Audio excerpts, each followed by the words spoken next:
3 bonnes méthodes pour bousiller ton équipe, 3 bonnes méthodes pour tout éclater et finir après les qualifier. Salut les amis, j'espère que vous allez bien. Vraiment, désolé pour cette intro bizarre, mais bon. Les amis, encore une fois, on va passer une soirée compliquée. On a passé une soirée compliquée avec ce Barça. J'ai l'impression que certains joueurs dans cette équipe n'ont qu'une seule idée, n'ont qu'une seule idée en tête, nous flinguer. Quelques années plus tôt, Benzema disait à Vinicius qu'il jouait contre eux. Et nous, aujourd'hui, on a énormément de joueurs qui jouent contre nous. Mais je ne vais pas en parler, je ne vais pas les citer parce que la vidéo risque d'être un peu trop longue. Bruges contre le Barça. Ça, c'était un des matchs où on se disait, on va prendre les 3 points, on va les mettre à côté, se préparer pour les prochains matchs à venir. Mais encore une fois, on a fait de n'importe quoi. Et ça, c'est vraiment décevant. Heureusement pour nous que le score se termine sur un score de parité parce que tout aurait pu aller en cacahuète. On aurait pu gagner ce match, oui, on s'est procuré beaucoup plus d'occasions dangereuses. Mais de l'autre côté, l'adversaire également pouvait avoir l'avantage et terminer en avant. Parce qu'il y a eu des faits de jeu avec un arbitre pro, peut-être d'une certaine équipe, on aurait certainement sifflé contre nous. Heureusement que celui-ci a vraiment été impartial. Il a consulté la VAR et il a pris de bonnes décisions. Bon, je m'efforce vraiment sur finir sur une très bonne note. Je m'efforce vraiment d'être positif parce que ma journée a plutôt été bonne aujourd'hui, malgré pas mal de péripéties. À la fin, elle a quand même été, on va dire, exceptionnelle. Mais le Barça, encore une fois, m'a plombé le moral. Tiens, face à une équipe belge, ce sont des Belges en face, des Belges. Oh, mince. Donc, le match se termine sur un score de 3-3 partout, comme vous le savez si bien. Et pendant tout le match, on a couru derrière le score adverse. L'adversaire marque dès la 6e minute. Encore une fois, on se prend un but tôt dans le match. Mais je ne sais pas, cette équipe vient avec quelle intention? On est toujours déconcentré dès le début du match. Mais pourquoi? On connaît très bien notre point faible. Que dès que le match commence, l'adversaire met de la pression et on prend un but. Pourquoi tout le temps on doit courir derrière le score? Pourquoi? Il y a énormément de choses à dire concernant cette équipe. Mais il y a une personne qui m'énerve plus que tous ces flics. Je comprends, flic. Tu veux qu'on reste fidèle à notre jeu, qu'on puisse toujours être offensif. Mais très bien, on ne dit ce qu'on vient pas. On aime le jeu du Barça, mais quand même. Normalement, le but d'être aussi haut, c'est d'avoir une attaque qui marque toujours plus que l'équipe adverse.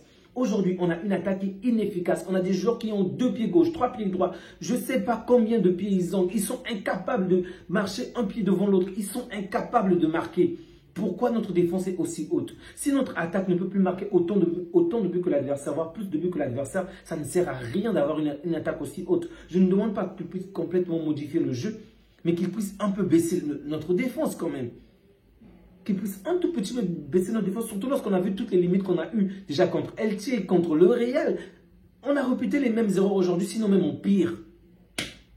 Mince. C'était un adversaire intéressant parce qu'il ne s'est pas caché. En fait, Bruges a joué sans complexe en fait. Et c'était très beau. Ils ont joué sans complexe. Ils nous ont pressé. Ils ont vraiment fait le travail qu'il fallait. Et heureusement pour eux, du moins. Heureusement pour nous, ils n'ont pas eu. L'arbitre n'a vraiment, comme je dis, l'arbitre n'a vraiment pas été en leur faveur, du moins. L'arbitre ne les a pas favorisés. Il a été impartial, comme je l'ai dit. Sinon, il y a des actions, des petites actions qui pouvaient vraiment mal se finir pour nous. Vraiment mal. Chesney, mec, s'il te plaît, Chesney, s'il te plaît, retourne, va prendre ta retraite, retourne. Tu gagnes assez d'argent, tu as assez de cigares, je ne sais pas pour combien de temps, retourne. Le mec, déjà que tu ne fais pas un match exceptionnel, tu te permets de commettre une erreur aussi stupide. Sérieusement, Chesney, c'est abusé, vraiment, c'est abusé. Le match de Chesney, je me suis dit, mince. Mais qu'est-ce qu'on fout avec ce genre? Et je ne veux surtout pas me répéter. Et je ne le dis pas aujourd'hui parce qu'il a fait un mauvais match. Non. Si vous me suivez sur cette chaîne, vous savez que je lui parlais de ça depuis longtemps. J'aurais souhaité qu'on laisse Chesney partir, qu'on laisse Joan Garcia, Peña et ensuite, il s'appelle comment? Celui qui est sur le banc qui est blessé en ce moment. Ter Stegen. Comme je le disais depuis longtemps, on voit bien que Chesney a des limites. Je ne dis pas que c'est un mauvais gardien, non, mais il est vieux, il n'en peut plus. La saison dernière, il était bon au début, mais on a vu de quelle manière... À la fin de la saison, c'était pas terrible, c'était vraiment pas intéressant. Le nombre de buts qu'on a pris contre l'Inter, à de nombreuses reprises, il pouvait être décisif, mais il ne l'a pas été. Alors, j'ai pas compris pourquoi on a prolongé son contrat. Et encore cette saison. Bon, là, c'est difficile d'en vouloir au coach ou à qui que ce soit parce que nos autres gardiens sont blessés. Mais mince, j'ai vraiment mal. J'ai l'impression que si on prenait Stralaga, même peut-être parmi les petits, ou un autre petit, il ferait certainement de meilleures performances que Chesney. Dire que la soirée d'hier était parfaite. Vraiment, elle était juste parfaite. Le voisin s'était renversé le nez. Je me suis dit, tiens, aujourd'hui, on va entrer dans le top 8. On va gagner. On va marquer un maximum de buts. On va aller plus haut. Au pire des cas, ça sera un 4-2. Je me disais vraiment cela avant que le match ne commence. Arrivé là, c'était nous qui étions en train de courir tout le temps derrière le score. Mais je me suis dit, mais c'est quel match ça? Je vois quel match aujourd'hui? Lewandowski. Oh, le mot. On a l'impression que depuis qu'il nous a donné un avant-goût de son talent la saison dernière, au début de la saison dernière, aujourd'hui il se repose sur ses lauriers. Sincèrement, Olmo est nul à chier. Il est nul. Vraiment, il ne fait rien d'impressionnant. Je comprends qu'il vient d'une blessure, mais quand même, de temps en temps, sort-nous une action. Waouh! Oh, c'est bien. Sans Yamal, que serait ce Barça? Non, mais sincèrement, je vous le demande, que serait ce Barça sans Yamal?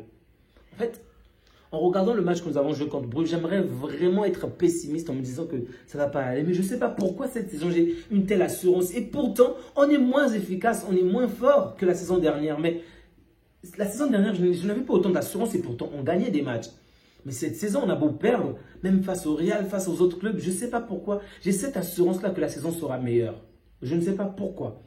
Et on est nul. On a énormément de blessés. Alors dites-moi, peut-être que vous savez, mais je ne sais pas. Tout ce que je sais, c'est qu'aujourd'hui, on a pas mal de joueurs qui jouent contre nous. On a une défense qui est catastrophique. L'alignement, on a l'impression que le but de nos défenseurs, c'est laisser passer. Ils vont aller marquer. Toutes les fois qu'il y avait une contre-attaque, je m'attendais déjà combien de temps, En fait, je ne me demandais même pas s'ils vont réussir à arriver jusqu'au bout ou si on va les stopper ou quoi. Je me demandais juste combien de temps. En fait, on va prendre combien de temps pour les stopper ou il va falloir combien de temps va s'écouler avant que l'adversaire ne réalise une nouvelle action aussi dangereuse que celle-ci. C'est tout ce que je me demandais, je vous assure. On a joué contre Bruges. Ce n'était pas une équipe exceptionnelle. Imaginez-vous maintenant en face, on nous mettait le Bayern. Mais gloire à Dieu qu'on ne va pas affronter le Bayern dans cette phase des poules. Sincèrement, je suis déçu. Vraiment déçu. Mais comme je vous ai dit, le Paris Saint-Germain n'a pas été exceptionnel en début de saison la saison dernière. Ils ont finalement gagné la Ligue des Champions. Donc, c'est la fin qui va compter. Tout ça parce que je ne peux que me consoler avec cela parce que j'avais mis la barre très haute pour me dire qu'on va être la première ou la deuxième équipe. Mais là, je vois, on se bat pour peut-être entrer dans le top 8 pour l'instant. Pour peut-être parce que normalement, on doit être 11e ou 12e.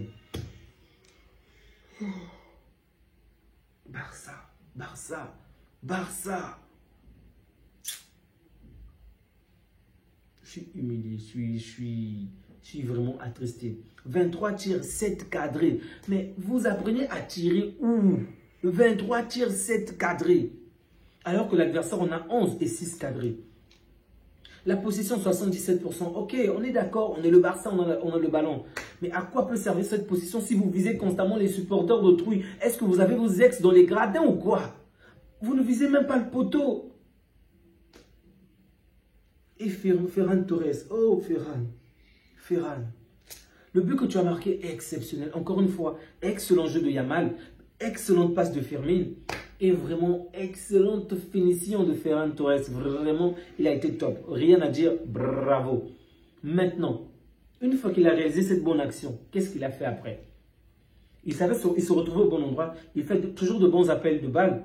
Mais les derniers mètres, oh, les mots de tête qu'il m'a donné, je vous promets, je pensais tout le temps à Rafinha. Lorsque j'ai vu Forbes réaliser ses contre-attaques contre nous, que ça puisse être pour la passe décisive ou pour les buts qu'il a marqués, je me suis dit, tiens, oh Rafinha, où es-tu Rafinha? Reviens vite de ta blessure, reviens vite parce que cette équipe me donne des mots de tête. Ferran Torres qui n'est même pas décisif dans des actions tellement, des cadeaux qu'on l'offre. Rashford, je ne sais pas, il est venu pour être un sprinter ou un joueur, je ne sais pas si c'est pour le foot ou si c'est pour sprinter. C'est bien d'avoir des tirs, mais mec, tu ne nous apportes pas de but et on t'attendait dans ce genre de circonstances lorsque certains de nos joueurs sont blessés, Rashford. À quoi ça sert que tu puisses être sur le terrain 45, 1 heure de temps si tu ne marques pas contre Bruges?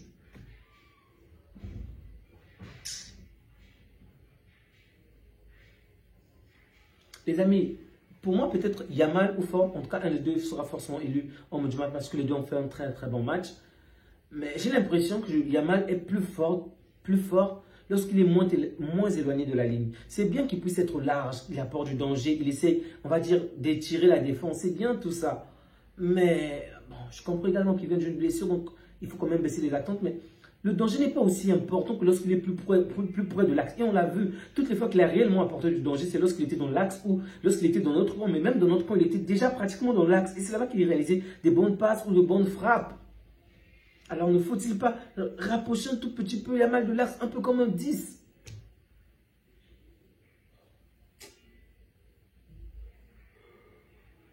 Je suis vraiment dégoûté, les amis. Si vous êtes évidemment une personne neutre qui ne supporte aucune des deux équipes, c'était un match plaisant avec des retombées, des retournements de situation. C'était très intéressant d'un côté comme de l'autre. Dès que l'adversaire marquait, on retournait directement dans le camp adverse. C'était intéressant, mais si vous êtes barcelonais, évidemment que vous êtes frustré. Dès que ton équipe parvient à marquer un but, ton équipe est incapable de tenir un score pendant quelques temps. Incapable de tenir 15 minutes, 20 minutes. Mais c'est quoi ça? Le pire, c'est que je me disais, si jamais on nous laisse encore jouer, vous savez quoi? L'adversaire va marquer. Vraiment, je suis dégoûté. Je suis dégoûté. Je suis dégoûté. Vraiment dégoûté, les amis. Je vais m'arrêter là pour cette soirée. D'accord? Je ne sais pas qui a été le homme du match, mais bon. La bonne nouvelle, c'est que Marseille également a perdu. On est nul de Marseille. Je connais trop de Marseillais qui parlent trop autour de moi. J'en peux plus d'eux. Donc Marseille a perdu. Ils sont trop nuls. Mais bref. Ah, les amis, on va s'arrêter là. Prenez soin de vous, prenez soin des vôtres et que Dieu vous garde. Ciao.